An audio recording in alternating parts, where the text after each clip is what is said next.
Hey, welcome to another episode of Electrical Theology, Esoteric Life Coaching. I am your host, Charles. Thank you again for joining me, guys. Hopefully you're getting a lot out of this information. I see that there's more and more subscribers every day. I still see that half of y'all who are watching are not yet subscribed, so go ahead and do that for me at this time if you choose to. If you choose to continue getting notifications, go ahead and strike that bell. And that way you'll know as soon as I have another video that comes out. Alright, guys? How about let's get started.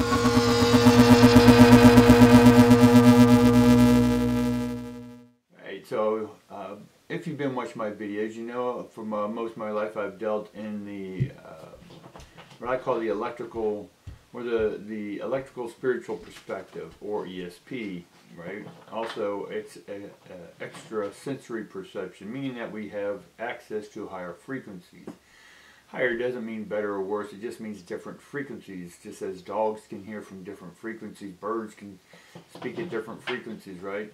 But we don't always know what we're hearing or saying in one sense. So in one sense, a lot of us intuitives can download information, but it doesn't mean that we can always make sense of that information. Just like if you are not a left brain person and you get downloaded a ton of schematics, what do you do with that, right? And that's where a lot of us are beginning to get downloads of information, new upgrades, and that it leads us to ask more questions, right? Or, okay, what am I supposed to do with this, right? So when you're asking a deity or something for information, you get that information, and you're like, okay, what am I supposed to do that? So it's like a clue. We're on a treasure hunt, which can be very frustrating for a lot of people because they're not used to it. And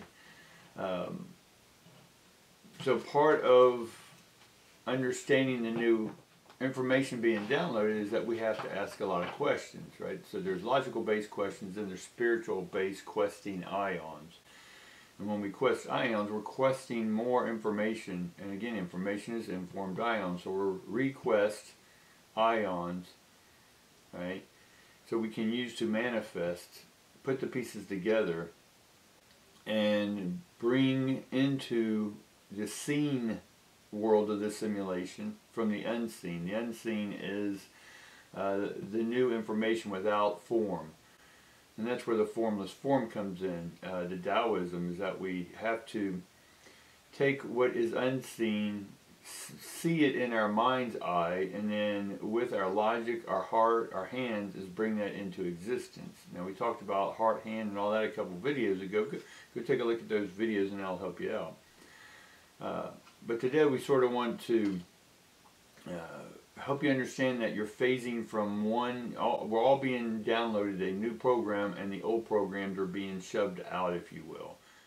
But it is a new beginning for how we're going to perceive, right? And that's where we have the electrical perspective, right? The spiritual or the electrical spiritual perspective. So we need to start looking at things from an electrical perspective. Now, if you don't know anything about electricity, go on YouTube, download a simple explanation of electricity, and that's electromagnetism. So when the Big Bang, the big expansion, that expanding of the ions came, which created us, then let's look at the hierarchy, this, Shambhala, and then God, or this, Shambhala, hierarchy, God. And so God it's not for me, and again it can be anything for y'all, but for me it is where the atoms, the ions, protons, all that come together and create a consciousness, right? And that consciousness then became sentient, meaning that it knew and became aware that it was a creator.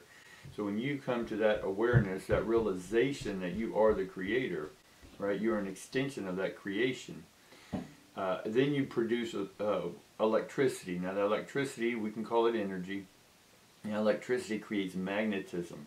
So part of our goal, our task here, in this shell, in the simulation, is to attract more ones and zeros to us.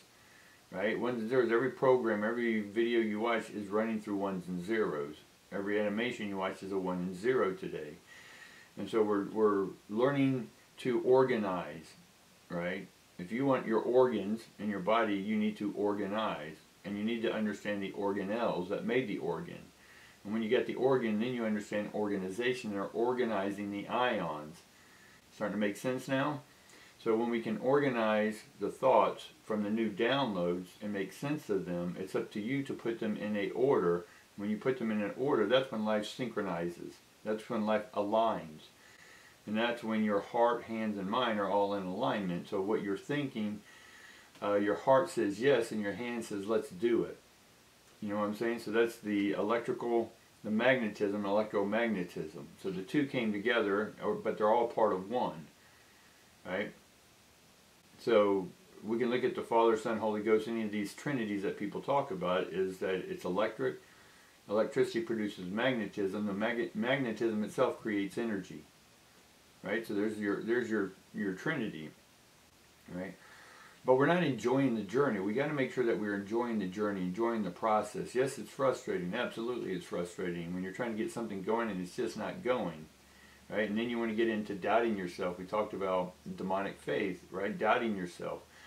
No, it means that there's still work to be done. And yes, we want to see the results because that's how we've been conditioned. We want to see life should be a basketball game. Every 2 seconds there's a shot made, right? And we should have a big dunk every game. But we need to make sure that we're setting sail to new adventures, right? Your old adventures are all, they need to sail away. You know what I'm saying? But we need to make sure that we're not forgetting that the heart needs to be part of this process. If you're frustrated, is your heart there? Right? And if your heart's not there, then you're going to feel weak.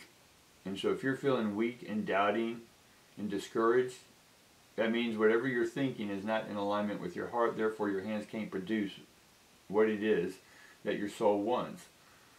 Right? It's not your passion. It's not any energy you want to pass to anyone else. Does that make sense? So, making sure that we're making all of our moves from our heart's frequency and sending that signal to our hand, or that energy, then our hands will produce something that then creates and attracts to us what it is we want in this life, what we desire in this life, what you're owed in this life, right? And it's not owed from a financial standpoint. Being owed is just owning your own ship. Taking responsibility for this flesh vessel in this simulation. It's up to you to bring and reorganize all the programs, all the data, into where it fits best for you in this life. Then you'll start seeing the movement happen in your life. But you don't, the reason the movement's not happening is because you're not ready for the move. The move's about to come, guys, and we're trying to be prepared as best we can because there's going to be a lot of movement happening. We need to make sure that you're not going to go into doubt or fear or any of these things. Because if you do, then you're going to be coming at life from a fear base. When something massive is going to happen out here in the world, you can panic, right? Your whole scenery may change, right? You're comfortable in your house that you think is going to be there every day when you come home, or your apartment, or your dogs, all this stuff. All this is going to massively change, and are you ready for that change? Or are you going to live from fear? Or are you going to live from strength? And let that strength guide the heart, and the heart leads the hands, right? Or your movements here in this simulation, right? We all need a wake-up call. And we're beginning to see that wake-up call that we're not going to put up anymore with the illogical or those trying to brainwash us with certain wokeisms, right? The true awakening is when you finally understand that you are the creator of your own simulation. We get downloads, but it's up to you what you do with that new download. You can go buy all the books you want on financing, but it's what you do with those books after you've read them, right? That's going to create success or not. So true awakening is when you finally realize that you are in a simulation and that you're the one simulating your experiences. And so when you finally awaken, truly awaken, you wake out of your stasis, your Groundhog Day, and then you truly wake up and see things for what they are in this matrix. Alright guys, that's what I got for you today. Peace, love, all that good stuff. Remember, the mind, the heart, right? And what's next? The hands, right? And so make sure you're being thankful, grateful. Take what you have in your life and make sure that you appreciate every little thing that you have in your life, right? Because if you can, then you'll be given more. Alright guys, peace.